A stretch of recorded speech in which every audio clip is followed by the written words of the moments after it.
সোনার বাংলার এই বনেদি পরিবারের হাতে, ছেলে মেয়েদের হাতে বাংলাদেশ বিক্রি করে দিচ্ছে। আর তোমরা যদি সেই রাষ্ট্রের হিস্সা বুঝে না নাও, সেই বাংলাদেশ তোমাদের হবে না। দেশটা বাপের বানানোর চেষ্টা করবেন না। দেশটা যাদের, তাদের হাতে দেশটা বুঝিয়ে দেন। এই একই মন্ত্রীর ছেলে বিনা ভোটে বা বিএনপির বাবার দোয়া ক্রিকেট বোর্ডের সদস্য পর্যন্ত পরিচালক হয়েছে, 24 ঘন্টা পরে আবার রিজাইন করছে।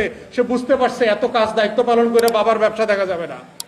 অতএব এই যে নেপোকিস্টদের হাতে, সোনার বাংলার এই বনেদি পরিবারের হাতে, ছেলে মেয়েদের হাতে বাংলাদেশ বিক্রি করে দিচ্ছে। আর তোমরা যদি সেই রাষ্ট্রের হিস্সা বুঝে না নাও, সেই বাংলাদেশ তোমাদের হবে না। অতএব 24-এর গণ অভ্যুত্থানের যে লড়াই ছিল, এই বাংলাদেশটা আমার, এই বাংলাদেশটা আমাদের, এই বাংলাদেশটা আমাদের সবার। কোনো ব্যক্তি, পরিবার, কোনো দলের কাছে এই রাষ্ট্র বেচে দেওয়া হয় নাই। 24-এর আগেও দেওয়া হয় নাই, 24-এর পরেও কাউকে বেচে দেওয়া হবে না।